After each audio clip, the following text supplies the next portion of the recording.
So you've been writing a Yeah, little more? yeah. I've been writing ideas, some stories, ideas. Um, just getting into constructing. I want to do a giant saga of sorts, Oh yeah. but I've been really just enjoying writing down. Just simple stories, like small stories.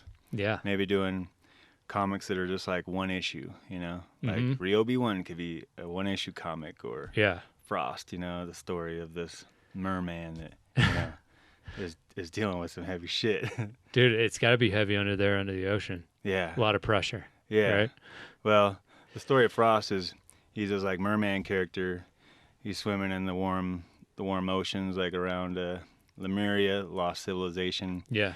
and you know, he keeps finding himself in like shallow, warm waters, and it's fun. All the merfolk are having fun, but he's kind of an outsider.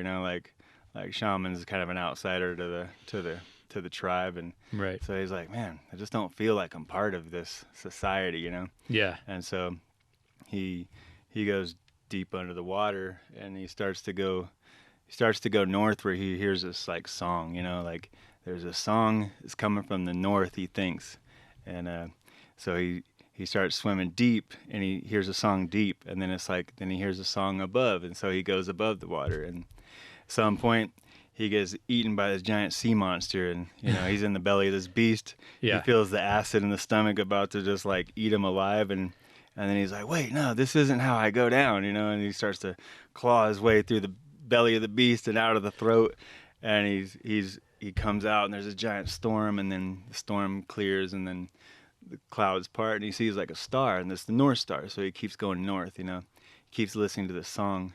He gets all the way up to the Arctic, and he like doesn't know where this song is coming from, and he starts to just feel like he's covered in icicles and frost, and he's up in the Arctic Circle, and he's like, man, where is that? And then he realized like the song's coming from within himself, and he starts singing the song. And so as he sings, so he's this blue merman named Frost, and then the throat chakra is blue, so it's kind of like exercising your voice more, and telling stories and being more of a storyteller. And so then he discovers like that beautiful angelic creature is in himself, and he's got all the love he needs that he was kind of looking for within the society of merfolk, and he's like finally free, just to like go swim anywhere in the world. And I think I relate to that character as just kind of like love makes you feel cold after the warmth of it all.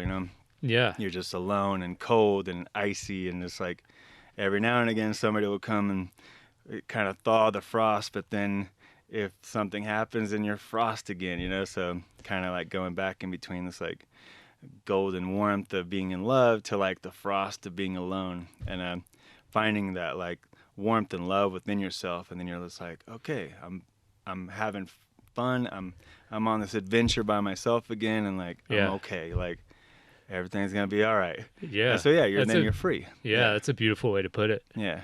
Did that come to you all at once? Like, or did you start with the idea of the dichotomy of like being with someone and then being alone, and the difference between that? Yeah, I think it came from just this trip, coming out here, Mm-hmm. being heartbroken, being on the road alone again, Mm-hmm. and having all these warm, beautiful, golden, sunny memories, and then you kind of just get into this place of like, man, it's hard to find that warmth and love within yourself. You kind of get cold and jaded, and then you might run into somebody that makes you feel really warm again for a second, but then as soon as that dissipates, you're back into the frost and feeling the cold, So Yeah. I've been really like kind of transitioning through different characters and modalities, like the Red Ninja days was all about exploring like passion and my evil side and the darkness, Mm-hmm.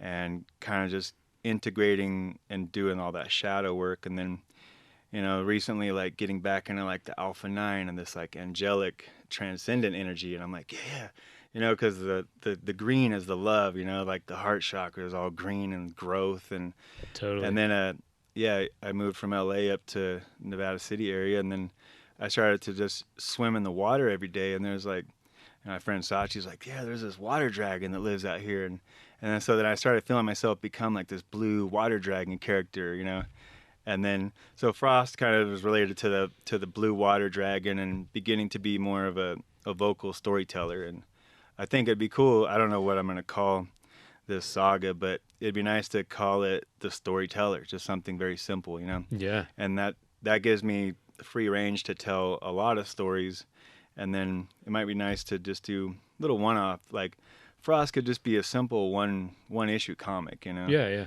Yeah. um, Ryobi one about this ninja character, you know, Yeah. based off of the tool line, could just be a one issue. Rigid, he could be another, you know, kind of enemy of Ryobi and the Right. Husky, and you know, just all these characters, and create a whole story based off of a tool line, and then later, I think, I mean, George Lucas didn't write Star Wars as his first movie, so Right. Right. maybe not putting all the pressure on starting the storyteller as your Absolutely. epic saga first. Right. Right. Like maybe do some one-offs and just get your feet wet doing simple one-issue comics. You know, Yeah. that way you can start and finish something, and then you have that confidence under your belt. You're like, okay, I can make a comic. Yeah. Now I can make this comic, and then when you're ready, You get really get rolling. you can make the epic graphic novels and a series of stories, you know, that all tie together. And then you can also bring in, you know, you can have these characters that you're developing and put them into the whole story, you know. So Hmm.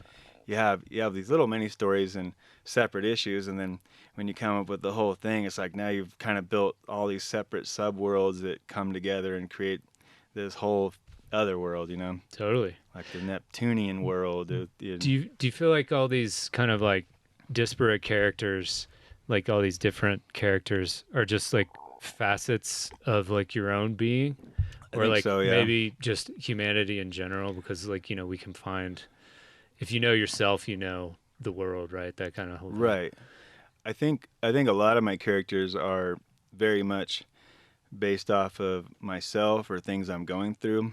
Hmm. But now I'm finding that there's been a lot of people in my life that really inspire me, and they're characters. So Yeah. I mean, as far as digging for characters, like I have all these characters like within my life, you know. Hmm. So I'm really working to kind of put together, you know, a whole a whole story of these cool characters that I've come across, or challenging characters, you know, villainous characters that you're kind of fighting against.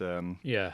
And Yeah, I think it's cool to like come up with the characters outside of yourself, because sometimes you can get a little too, you know, withdrawn and introverted within Sure. yourself. And if every character is yourself, then your world is just going to be full of you know. Yeah. And so Yeah. yeah, Yeah. start bringing in different characters that New energy. help you to grow, or help you to be, you know, help you work together and find allies, you know, as you Yeah. go Yeah. Yeah. along.